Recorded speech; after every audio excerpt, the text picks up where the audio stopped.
or their father was just not even in the picture. So wait, you were living in a Hispanic community, which is interesting because your mom wanted to raise you American. Yes. So why was she in a Hispanic community?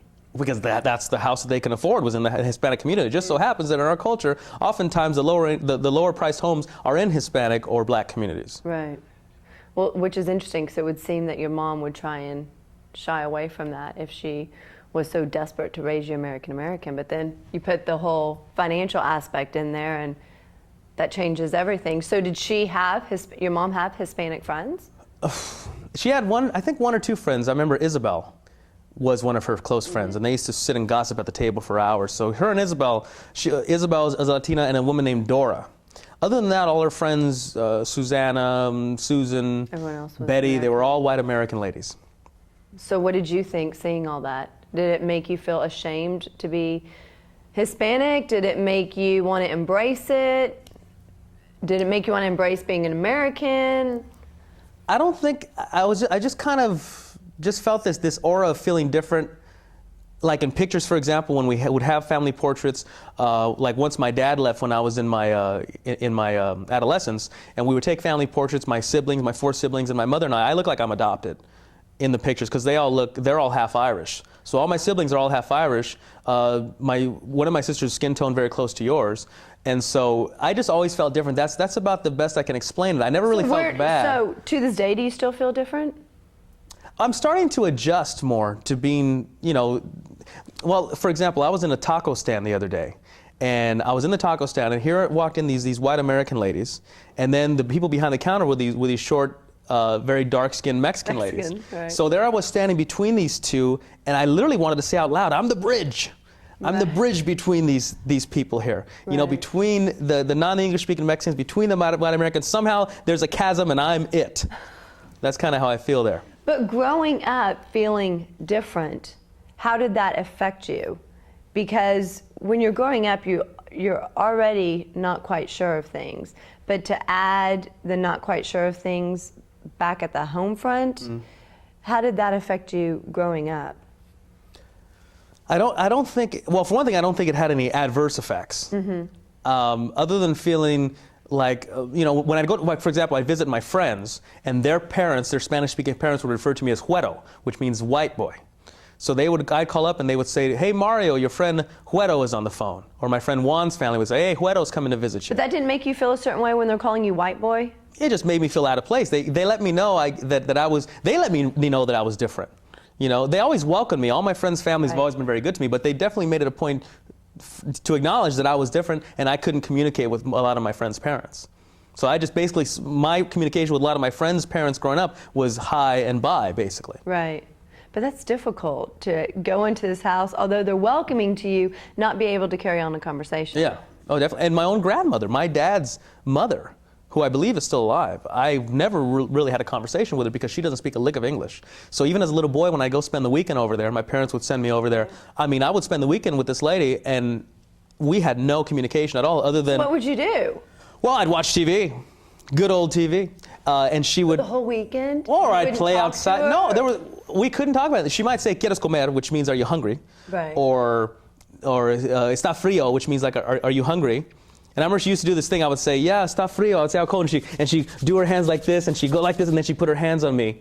And I would and my mom would go like, oh, yeah. She goes, look at your Mexican grandma. That's her idea of a heater, is warming her hands. So my mother would oftentimes have negative things to say about those types of situations.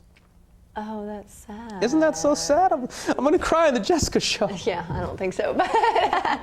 Well, then whenever your mom would say those things, was it because she didn't approve or care for your father's side of the family? Well, for one thing, my father's side of the family didn't care for her. My father's side of the family didn't want my dad to marry that white woman, as they called my mother. We don't want you to marry that white woman. And what's so funny is my mom's father, who's very dark-skinned, when my mom used to date Irishmen, he said, I don't want my daughter dating those white men. And it wasn't until she met my dad that her father then accepted her. Oh, not only is my daughter now dating a Mexican, but a Mexican named Salvador, which is my grandfather's name as well. So you're That's dating, yeah, so now all of a sudden he convenient. loves her now. All of a sudden that she's dating Mexican guys, because when she was dating white guys, forget it. And then so when my dad started dating my mother, his family did not accept him dating that white woman, and was a matter of fact, tried to literally set him up, even after I was born, try to set him up with other women. Oh my God. To leave my mother to go be with a real Mexican woman. So how does that affect you dating? Does your mom care what race you date? I don't think my mother Nationality? cares what race I date, as long as they cook.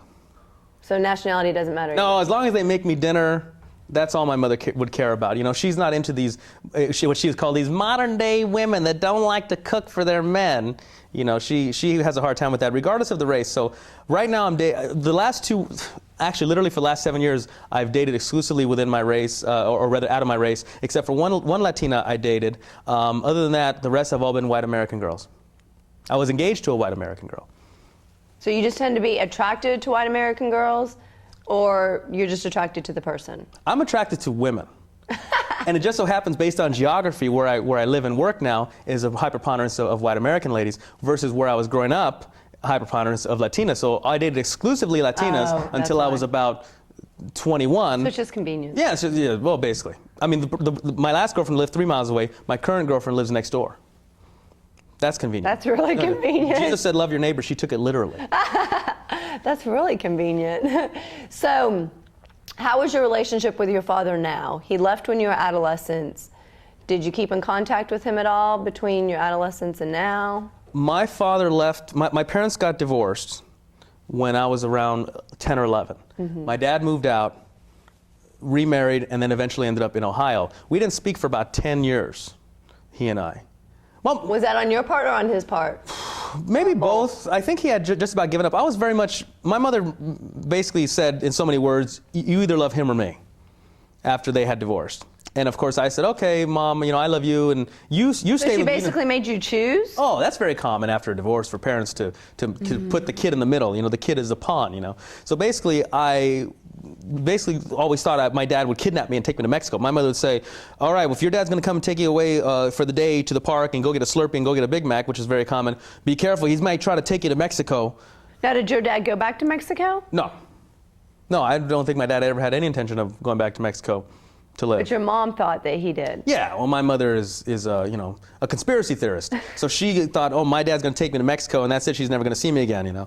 And that, of course, that never happened. My dad would pick me up for the weekend, but my mother would make it very difficult for him. In what way? Well, very suspicious, and you know, she basically let it be known that she didn't like my dad taking me anywhere, literally. So after a while, my dad just said, okay, well, forget it, and then he left and stopped coming around. Let's see a clip of your stand-up talking about you being I talk about, yeah, a little bit of that. Yeah. That's my way of venting. Yeah, so let's see that. All right. Coming to the stage has been tagged for the host of the new Mexican reality show, Who Wants to Marry for a Green Card? Welcome to the Ice House, Manic Stage, Sal Rodriguez.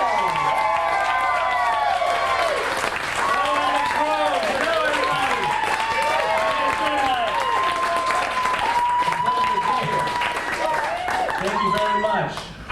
My name is Sal Rodriguez, and I will be your second Mexican for the evening. I want everybody to just sit back and relax, have a good time. I've strategically positioned a Mexican at every exit. I've also secured 2 truckloads of undocumented workers to pour tar in your driveways as we speak. So everything's under control. Well, like I said, I'm a Mexican, but there's a couple things I want to get out of the way right off the bat, okay? First of all, I don't speak Spanish, okay? I don't speak Spanish. No, people are always coming up to me at work, hey Sal, can you tell the janitor that we need some toilet paper in the bathroom? Sure I can. Yo, janitor, we need some toilet paper in the bathroom. Another thing, folks, no, I don't know salsa, okay? People are always coming up to me, hey Sal, can you show me some salsa? Yes, I can, hot or mild. You know, I was down at the airport the other day, and the security was unbelievable. I mean, come on, folks, talk about being politically correct. We all know what terrorists really look like. I mean, there's no Mexican terrorists. You know, Mexicans don't smuggle bombs. No, we smuggle people. That was great, Sal. That's one funny Mexican. That is one funny Mexican. Now, we've talked a lot about your father. Let's show a picture of him so Yeah, everyone tell me if can I look like see. him.